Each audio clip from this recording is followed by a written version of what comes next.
everyone. Good afternoon.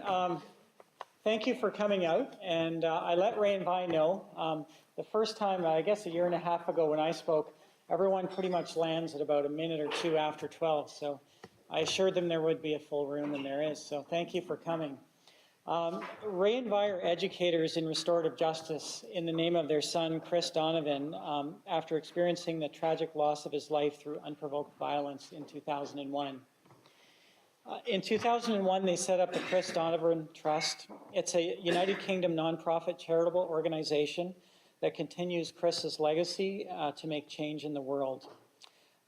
This inspirational gift of the Donovan story illustrates how respect is not gained through violence, but through being true to yourself, thinking about your actions, and ultimately to forgiveness. Ray and Vi have been invited to Canada to speak at various venues and events during RJ Week, this week and next week. And their trip was expanded to include a 3-day restorative justice training at Conrad Grable College. They do have a book that they have recently just written and launched, and we do have copies here for sale. They're $15, and the money from the book goes to their trust. Of noteworthy, I think this is especially noteworthy, they just recently received an award from the Queen of England. It's the Most Excellent Order of the British Empire. And this award is the first time anyone in restorative justice has earned this distinction for outstanding work and a significant contribution and achievement in their RJ work in the community. I will turn it over to them, and they'll speak till about 12:30, and then there'll be an opportunity for questions after, and those that need to leave can certainly check out at that time. Thanks a lot. So Ray and Vi, thank you, and God bless as you speak. Thank you. Thank you. Good afternoon. Good afternoon. Can you hear me at the back? Tough. Stand there. That's all right. Sure. Am I all right here? Okay. I like walking around, so it's very strange to be standing still. Okay, our story, we're going to jump a bit, but I said to Rod, I'll give him a link to a DVD you can catch on YouTube. Not on YouTube, on their Facebook, so you can see our full story on there. Our son was murdered in 2001 by a gang of youths. Him, his brother Phil and a friend were walking along, enjoying a summer's evening. They walked into this gang. They punched my youngest son in the face so hard his nose ended up in his face. Philip, my son, done this, and the doctor said by doing that he kicked the bone back, he collapsed. While he was unconscious on the road, 2 boys started stamping on his head. My son Christopher went to save his brother. There's a few punches thrown. Can I put that there? There's a few punches thrown. These 2 lads backed him onto a main road. Another coward got behind him. They got him on the floor on this main road. This is a 4-lane A road, something like your roads out there. We're used to this in prison, don't worry.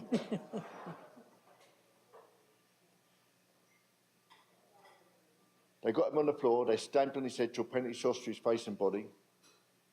When the neighbours shouted the police had come in, they ran, left him in the road. A car ran over him, dragged him 40 metres down the road. We found out this by the police knocking on our door. We were rushed to hospital. In the hospital grounds, we had to ID his body. Now, the rules of Britain is, every murder victim, we found out it's the same here in this country, every murder victim becomes the property of the coroner. And that meant we couldn't kiss him, we couldn't hold him, we couldn't touch him. Christopher became what is known as a crime scene. He was a crime scene, he was our son, wasn't Yes, very much so. he? So we ID'd him. We had to tell our other 2 children and brothers being murdered. Then we were taken home. What was it like indoors, love? It's pandemonium in the house because, like, the police come, liaison officers come, friends come, the church comes, they pray for you. Everything's going on at once, and everybody wants to make a cup of tea because they think it's going to help, and it's not going to help because nothing is ever going to be the same again. Nothing ever for us or for the boys and girls involved in this crime or their families. A policeman came in our house. His name's Colin Sutton. He took over the case. The first thing he said to me as he sat down in my house was, "Ray, I will never lie to you." He said he put up an accident sign. I don't know, I don't think you do in this country, but in England, when we have an accident, they put a big sign up looking for witnesses. I said, "Why did you put accident when it's murder?" He said, "If I put murder, no one will come forward." What's that say about our society? No one will come forward. He's had to lie to get witnesses. He went on telly that night, on ITV and the news, and he said, "It's an accident, we're looking for witnesses." Well, 11:30, when everybody left our house, we were alone, the doorbell rings, you think, who is it now? I went downstairs, there's a specially trained policewoman called liaison officers. We call them FLOs, family liaison officers. And she had a big smile on her face, and she went like that, she went, "We got him." I never thought I'd dance with a policewoman. We were dancing in this hall, brought her upstairs to buy, the three of us were dancing in the front room, because we didn't want to go kill someone else that night. They were high on drugs. They were literally high on drugs. But they didn't arrest them that night, did they? Very next morning, they arrested him. Well, that evening, next evening. 4 of them, actually, out of the 14 boys and girls involved in this. But we would say everyone was guilty.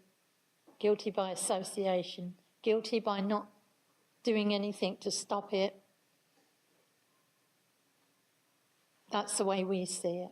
One boy was so remorseful, he murdered my son, and that morning he went fishing with his dad. Now, a lot of parents, a lot of people you see on Facebook, when we got murdered, we've had over 100 murders this year with night crime. 2 nights ago, we've seen 2 policemen getting beaten up left in the road, just like Chris. Someone gave him a flying kung fu kick, a policeman. Our children in our country's lost respect. But it's the why. It's the why would you do something terrible like that? What were you doing in that road? Why Christopher? What was all that about? Taking drugs, running around the streets? You never really get a proper answer to that. Unless, of course, we had to ID Chris, you meet them. we had to go to the coroner's office on Tuesday. Shows you how bad things are getting for us. She explained all the injuries he had. Nearly every bone in his body was broken from the kicking in the car. He had brain damage.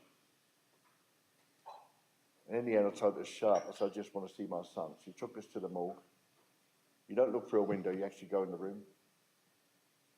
Again, we couldn't touch him, we couldn't hold him. He's laying there. When we saw him the first time, this side of his face was smashed in from the kicking. They bandaged it up to make it look decent for us, didn't they? We stand there. This is how victims get treated in the UK. We came out, I talked with him and her husband, and the coroner went, "I've got bad news." I said, "What can be worse than that?" She said, "Because of the kicking in the car, I had to prove I killed Chris. To do that, I'm sorry about you having your lunch.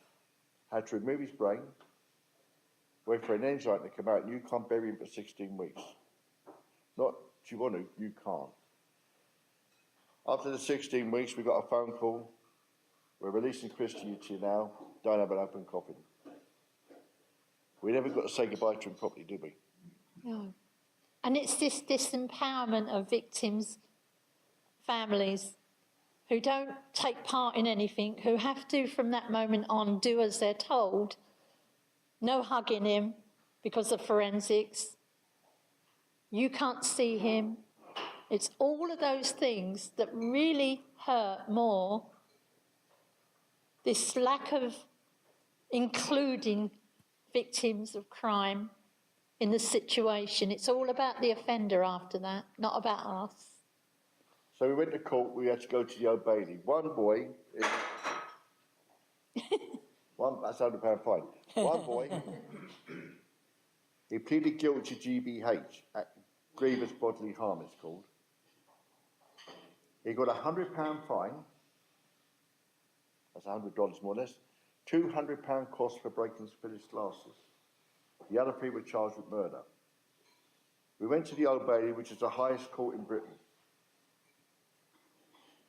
We were treated like bystanders. We were set at the back of the court, weren't we? And the jury on day 2 asked the judge, who are they? We know who they are. Who are they? And he had to explain we're the victims, didn't he? Yeah. And you sit there, not taking part, hiding underneath a canopy when no one knows who you are, and you listen to the boys telling the details, and they lie. And they lie to save themselves. And they don't see you, they don't see us at all. They just do what they're going to do. And you've just got to sit there quietly, and they laugh. And you have a policeman holding your hand saying, don't move. You have no rights at all. The case was 6 weeks. The jury went out, came back, it was Friday, came back, couldn't make their minds up, came back Monday, guilty, guilty, guilty. That's how quick it was. How do you find Jack Hall? Guilty, taken down. Ryan Seymour, guilty, taken down. Stephen Andrews, guilty, taken down. In our courts, they stand in the dock and they go downstairs. It's not like America where they just walk through another door. They're actually standing there and they're taken down. We went up to the canteen. While we're up in the canteen, one of the fathers walked up. He put his hands out. He said, I'm sorry. We just had, me and him had a restorative justice meeting in the court. What they do, they find you guilty. You've got to go back 2 weeks for sentencing. We went back 2 weeks. The same fathers in the canteen. We talked. I met him again, shook his hand. We talked for about 20 minutes. And he said, I only followed you up for one reason the other week. I went, why? He said, I wanted you to hit me. He was taking on his son's guilt. Me and him went back into court together that day, and the police, Colin Sutton, our policeman, said, I've never seen anything like this in my life as a policeman. The boys are in the dock, the judge comes out. Watch their faces. The 15-year-old got Her Majesty's Pleasure, which is like a life sentence. Ready for this? For murder, 6 years. The 16-year-old got life imprisonment 9 years, and the 19-year-old got life imprisonment 10 years. You rob a bank in our country, you get 40 years. You kill someone in our country, you get a slap on the wrist. Our thoughts were, how long is enough? 20 years, 30 years. What's the point? If they don't really see us, if they don't really know what they've done, if they just hide from it, they don't face up to it, they don't feel remorse, and they don't feel like you're probably feeling right now. So we tried to meet the boys. We had about 3 or 4 attempts to meet them. But there was these people who got in the way called professionals. They knew better than us. When Vi got her medal the other day from Princess Anne, we were talking to her one day, weren't we? We know Princess Anne very well. Yeah. Oh, he does. She called me Jack. And she said, what stopped you meeting your boys? What stopped you meeting them? I said, they're professionals. And she turned to the head of Restorative Justice Council in our country, and she said, what have I told you about professionals? Get rid of them. Get them out of the way. Get them out of the way. And I went, is that a royal command, ma'am? She went, yes, it is, right. Get rid of them, she said.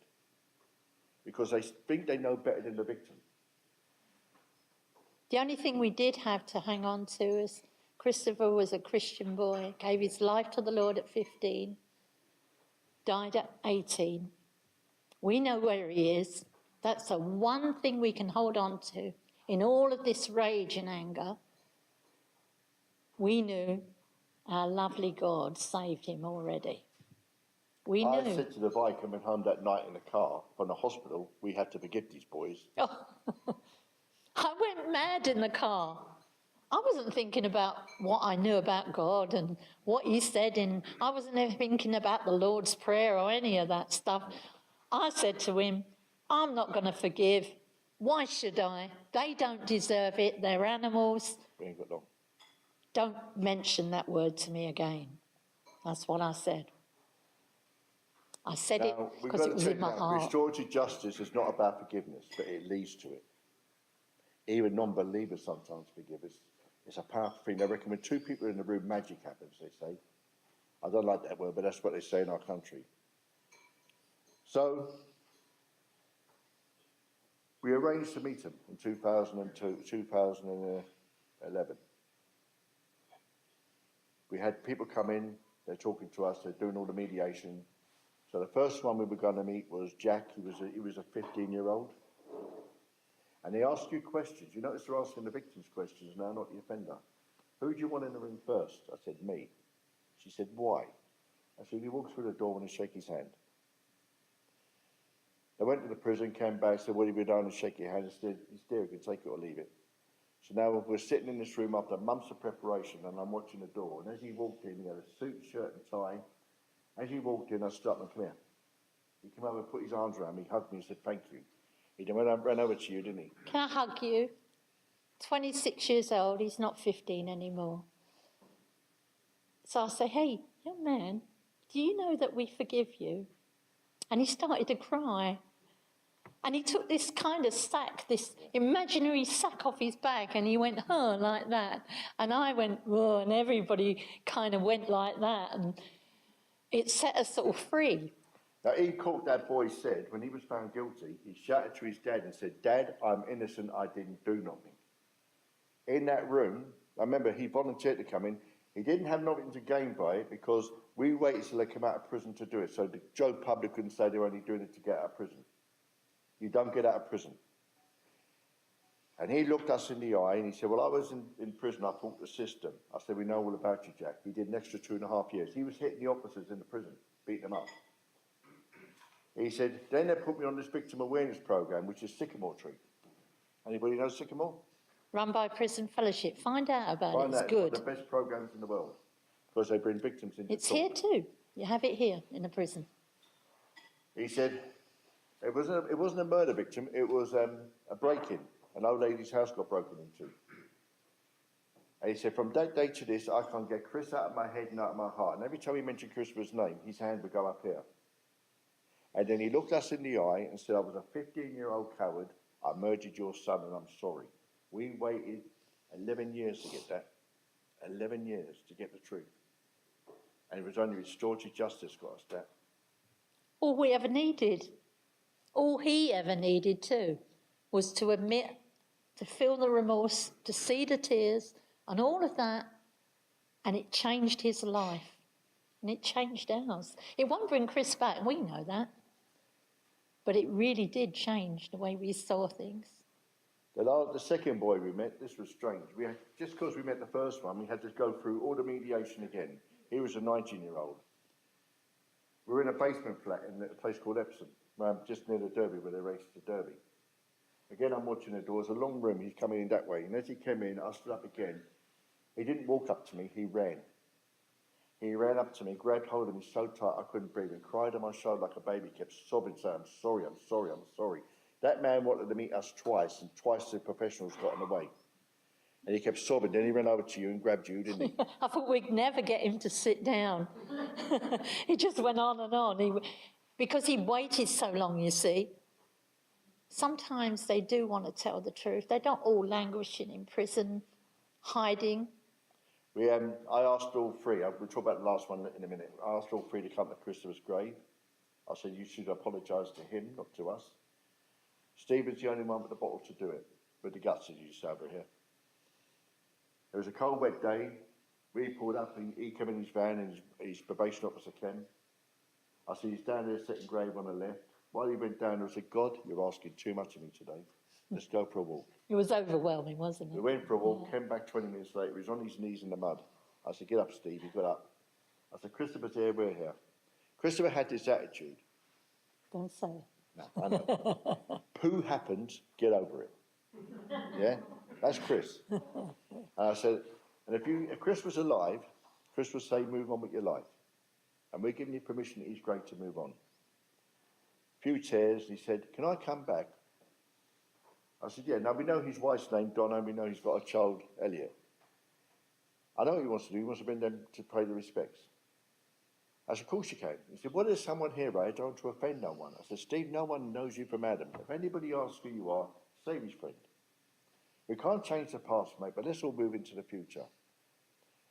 Then he said, I really want to work with you two. He's not allowed to. He can't be in our company. Yeah? And we said to him, he's here today. We said, every time we give a talk, you're with us. And he's here right now with us in spirit, if you know what I mean. It's part of our lives. Yeah. But saying we forgave him doesn't mean we're tied together now, not completely tied up together now. There's a gap between us. Even though he walks with us. It's important that, to a victim of crime, not to be tied up. The last boy, I could tell you exactly now, Christopher died 2001. The last boy we met on the 3rd of March 2013. See how long we had to wait? He walked in with his dad. That's the man I hugged in the court. The chairs are in a circle. No one's allowed to speak in this room but me, Vi, the facilitators and the offender. And Mr. Seymour put up his hand and went, "Can I say something?" We went, "Yeah." He went, "Can we bring the chairs closer, please?" He felt so comfortable in that room that he was able to get nearer to us. Steve, as Ryan was like this, "You're doing my head in. You're doing my head in. This shouldn't be happening. You should be beating me up." He couldn't take the forgiveness. It was doing his head in. It was so powerful over him, wasn't it? Absolutely.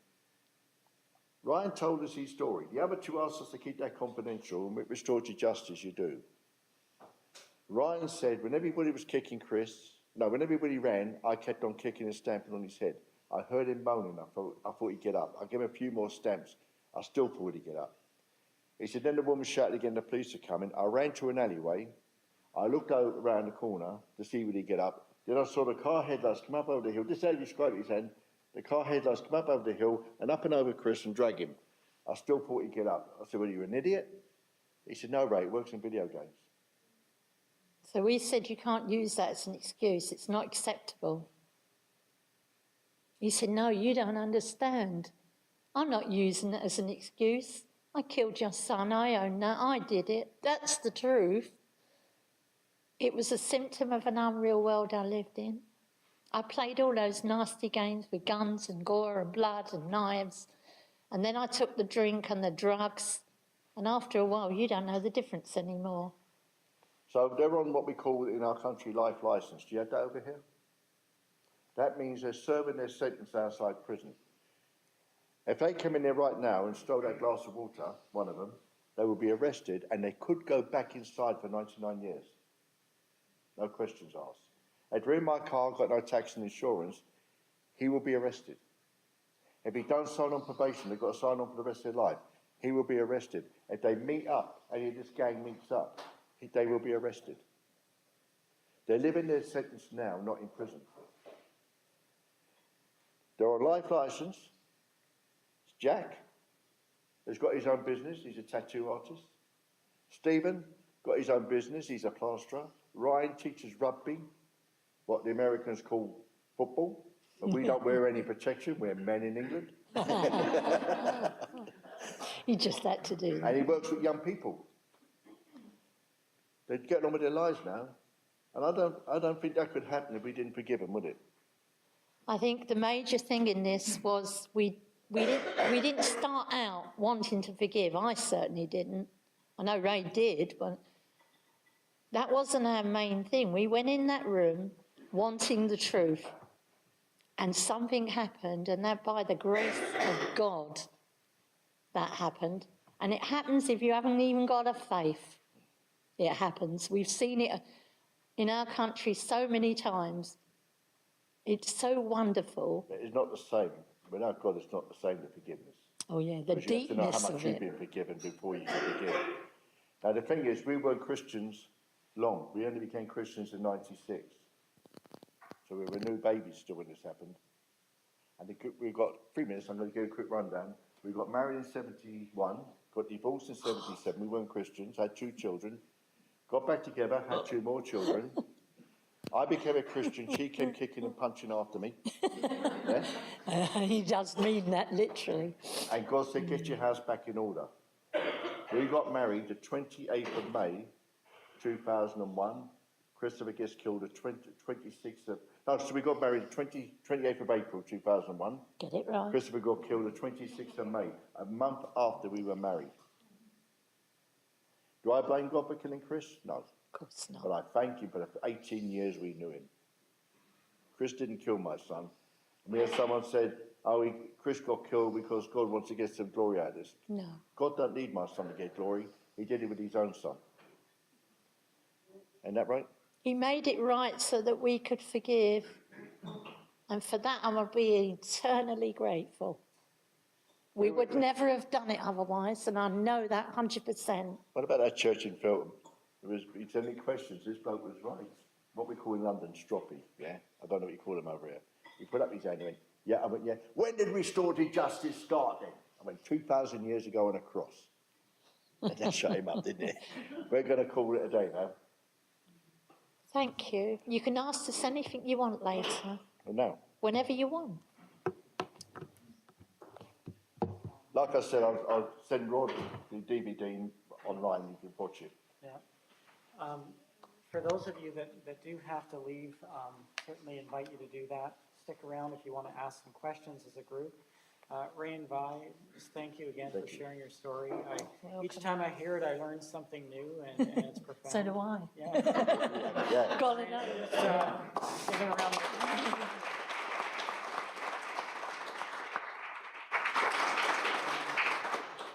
So, yeah, any questions? We've got some cards here, only a few, if anybody wants to take got one. Anybody some got a like question? Okay. Oh, we've silenced you. Come on, I've got to say, anything. we've been doing prison work for 15 years. We've been nearly every prison in the British Isles and Northern Ireland. And we've got more friends in prison we've got out. Yeah. So I had the pleasure of seeing you speak the other night, and somebody had asked, what do you want service providers who work with victims to know in doing their work? And I've been wondering kind of along that line, but there's a lot of people in this room that work primarily with offenders. And I wonder, as people who have been victims yourselves, what do you want people who work with offenders to know in order to provide care for the victims as well? That's it. I want them to know, if they're working with offenders, that victims matter too. Firstly, in the process of a restorative approach, victims, it's centred around them. But offenders are important too. They've got needs. So if we put the victim first, in the centre, we surround them and empower them, then they go and they talk to the offender and that empowers them. That's the way it works. And so I really wish they would take that on board. And, In the UK, we've got this understand habit. that. We've got this habit We have a power. of making celebrities out of ex-offenders. And especially our churches. And the victims are getting fed up with seeing the ex-offenders on telly. To be honest. And when you say to a victim, do you want to do restorative justice? I'm looking at it now. So now, the Restorative Justice Week is all about the victims now. You know what I said about rugby? Yeah? There's a big rugby captain in England. It just came out on Facebook 2 days ago. Some young boy took, it was a hate crime. He was saying things homophobic about his gay life. And the captain said, listen to this, can I have a restorative justice meeting with him? And he got his apology. See, you can't, the days of the offenders are gone. We had to start working with the victims now and seeing how they are. Utilise the power in us. But don't do what a lady down in the restorative justice meeting. She was before the meeting, she was with a lady whose son got murdered like ours. And she was all for the offender. So much so, this victim rang up the Restorative Justice Council and said, I don't want no more to do with it because she's not interested in me, she's interested in the murdered man who killed my son. We had to drive down there. The Restorative Justice Council asked, could we go and apologise to Dover, which is about 80 miles away, to apologise to her on their behalf. And we got, between the three of us, we got another... We managed to get her to try again with somebody else. And she met him and it was a good meeting. So please don't concentrate on the offender now. If you're working with an offender, help the offender to understand about that's sycamore tree. Victim empathy. Work in that field with them. Get them on a course if you can. Whatever it takes to do that, because then they can recognise and come to the point of remorse and understand that they do have victims. And who are they? They could identify them then. And then maybe do something about it, make some reparation about it. And don't wrap your victims up in cotton wool. They're tougher than you think. Yeah, we got a brain. They're a lot tougher than you think. Anybody else? Is that okay for you? Yeah. I'll give you a tenner for asking that later on. Anybody else? Look at us, we can laugh and our son's been murdered, we can laugh and joke. But of course we can. Know that there's a power in this All right, here's a victim question to empathy. you lot. How many of you think restorative justice is a good thing then? All of you? I jolly well hope all of you are convinced. Because if you're not, I'd like to have a chat with you and try and see if we can come to some compromise. It's not a soft option for offenders. Make sure they know that if you're working with them. Because it's not easy. It wasn't easy for those boys to walk in that room and face us. It took a lot of guts. Stephen was coming down the stairs, you know? and as he got to the bottom of the stairs, he actually said, I felt I was going to meet the hangman, Ray. He was just about to turn around and go back up, and the facilitator said, hello, Steve, are you ready? And he had no choice but to come into the room. Yeah? And the other thing about it is let them know that it takes time. It's not happening overnight. It could take a year. I was just telling Rod about, we've got a programme in England called Coronation Street. Have you heard of it? Yeah? Well, this girl worked in the pub, they had an argument with the shop, she broke the shop window. The police came in the back of the pub and they talked to her and said, we've got a new thing called restorative justice. She said, what's that? You can apologise to your victim or we'll arrest you. She said, so if I apologise, I don't get arrested. That's right. It's too simple. Oh, I'll apologise then, she said. And they brought her right out into the bar with all the people drinking and they went, go on, say sorry to them. Tell you sorry. In fact, that's not restorative justice. No, that's shaming people. We're not in the business of shaming people. They have to understand the remorse inside of them. We don't talk for them. Nobody else talks for them. They have to say what they feel. It's very important, that. A lot of people think it's mediation. It's not mediation. We've done I'll be that. honest with you, if it wasn't for God, my restorative justice would have been shoot the three of them. I would have shot the three of them. If not me, I would have paid some mates to do it. I'm from a bad part of London called Brixton. Even though I'm a Christian, I still know some nasty people. Well, mind, we've got nasty people in prisons, haven't we? Yeah, we've got more friends in prison than we've got outside. You're laughing, but it's true. It's true. Go on. Yeah.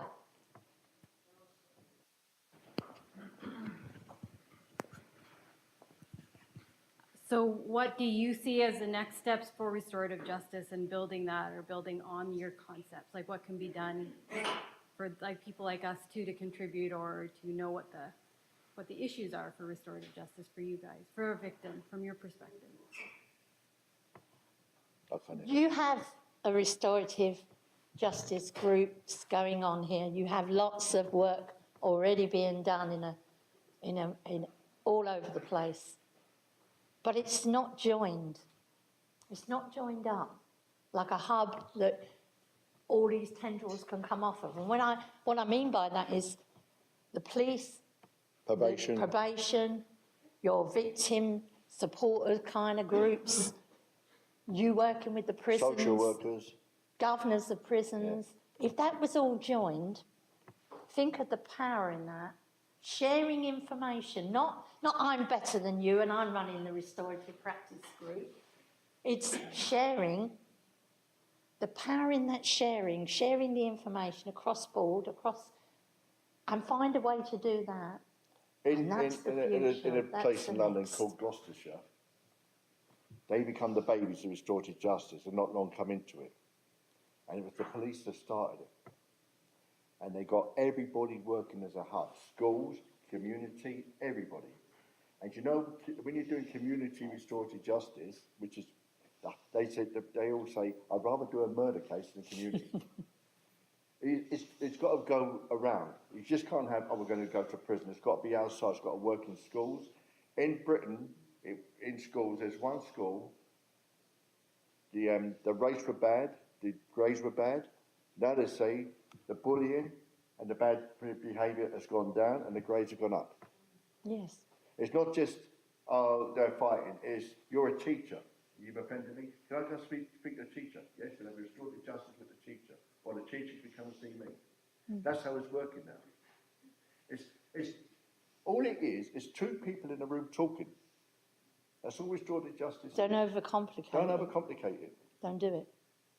You And know? the three most important words for restorative justice is preparation, preparation, preparation. Don't have no meetings till you've got it. But you've got to get a hub started. Yeah, and that's the key to this. If you can collaborate and work together without bickering, without arguing, without making people feel that you're better, come to me, without making it about money. 6 months ago, London has got a new restorative justice. First time they've got it. They're called Restore London. Do you know where they are today? London Bridge Railway Station with a big poster, Restorative Justice, asking people who want help. Oh, sorry. They're advertising. Yeah. So they're trying to build a hub now in London. You're going to tailor make it Yeah. to suit you. You can't be all one size fits all, because in Britain it's going to be different, in different groups it's going to be different. But you'll still find a way to join up. It has happened in England, and it will continue to happen. Yeah? And I'm sure Rob will tell you more information on that as we give him more information about how our different counties in England did it. It's I've got to say, even though they're all hubs, they do make mistakes. We all make mistakes, we're not perfect. So don't think, oh, we've done this. You make a mistake, learn from it, carry on. Support one another. Don't put it down. Don't say, oh, we shouldn't have done that right. We look what we've done. Let's close it down. No, we made a mistake. Let's carry on. Yes. Let's do something else. Yes. There's been mistakes in Britain, bad ones, really, like that woman. There's been bad mistakes, but let's carry on. And back each other up, support one another in that. Yeah. That's And the Data future. Protection Act, like, you can overcome that with the information. You can overcome it. There's a way of doing it. We've got a Data Protection Act in Britain. I don't know if you have something We can't give any information out in all this business. where police won't share information. Have you seen it online when you go on the website now? You've got to press for a cookie in all this business because of the Data Protection Act. Yeah. It's very strict in London, but they still share. They've got a way around They it. found a common ground to do that. That's good. Confidentiality, well, I don't need to say it, it's important, massively important, because there's people's lives and they're sharing information. What's said in the room, unless I'm an offender and I say, oh, by the way, instead of murdering 2 people, I murdered 3, you have to tell the police. But apart from that, what's said in the room stays in the room.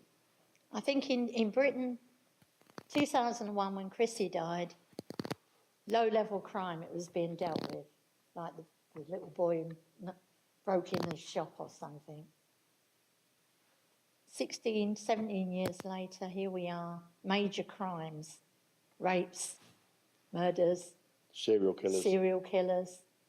It's gone into mental health for the first time in our country, working with offenders that have a mental health problem. And it starts from the premises, if they know right from wrong, then they can start there, whether they have a mental health problem or not.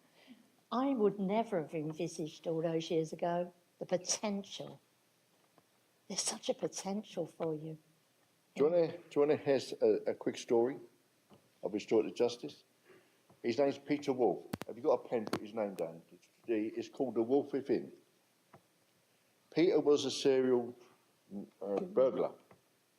He did 30 years in and out of prison. He was a drug dealer, drug addict, everything. He used to say, I slept in dustbins. Yeah. He started when he was 8 years He old. broke into this man's house, and the man his name's William. We call him Wills. And Wills was upstairs in his computer. And he came down, so what are you doing in my house? And Peter, being an old Cockney boy, he went, oh, I live across the road, mate. He said, I saw someone come in, and I thought I'd have a look. And Wills went, where do you live? He went, number 2. And he went, where's number 2? And he went, that way. He went, unfortunately, it was that way. Yeah. So they had a fight. He actually got a cast iron and smashed Wills behind him on his head. The police came, arrested him. This is Peter's attitude. Bad day at the office. I go to prison, get me drugs. 2001, the start of restorative justice, his name came up on a computer. And his prison officer said to him, do you want to meet your victim? He went, yeah, okay. Why do you think you wanted to meet his victim? Anybody? Any ideas? An hour out of the cell, a cup of tea and a hobnob. That a was biscuit, his motive. what you call a cookie. Yeah? That's the only reason. That was his motive.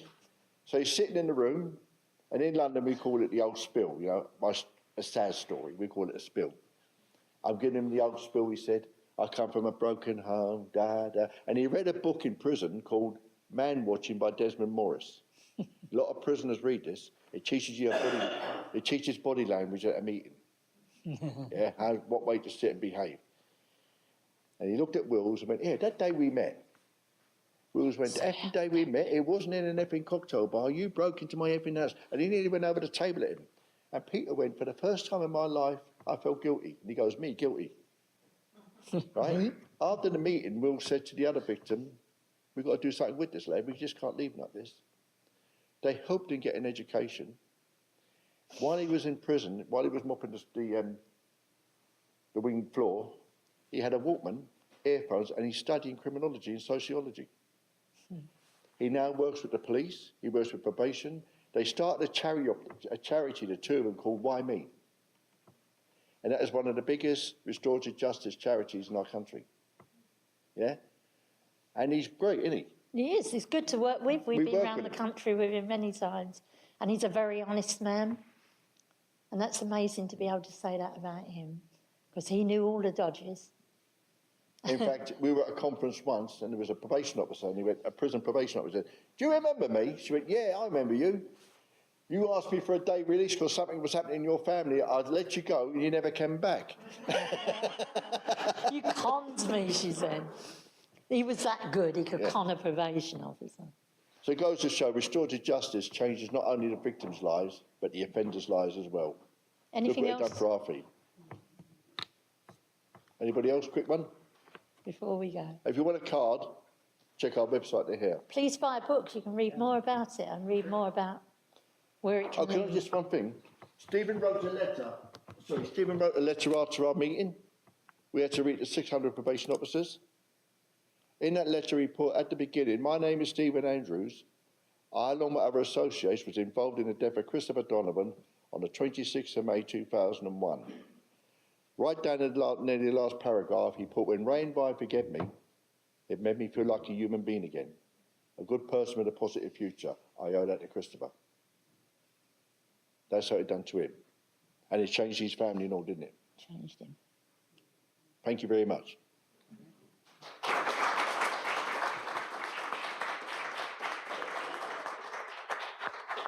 Just to wrap up, thank you, Ray and Here we Vi. go, we'll let you talk. Yeah, I better stand in the right Yeah, spot. done. Thank you, done. The book is for sale. We'll make sure there's copies around for the next little while if anyone does want to pick one up. It sort of tells the whole story and sort of the background around Ray and Vi's journey to forgiveness, which is powerful. The other part of it is Ray and Vi, we're hoping to develop some synergy around restorative justice with CJI and other organizations. We have a community roundtable on Friday with the chief of police and a number of key leaders from organizations that we're looking to inspire about restorative justice here in Waterloo Region. They're going to be speaking with 3 other guest speakers, 2 other victim and 1 offender, Russ Kelly, who was the original Elmira case individual 45 years ago, and he's here to speak at GVI as well on Thursday to talk to the women. And we have about 100 women registered at the prison to come hear Ray and Vi. And we'll be doing restorative peace circles after each of their talks so the women can reflect on what they're learning and around victim empathy. So thank you for attending, and have a good rest of the afternoon.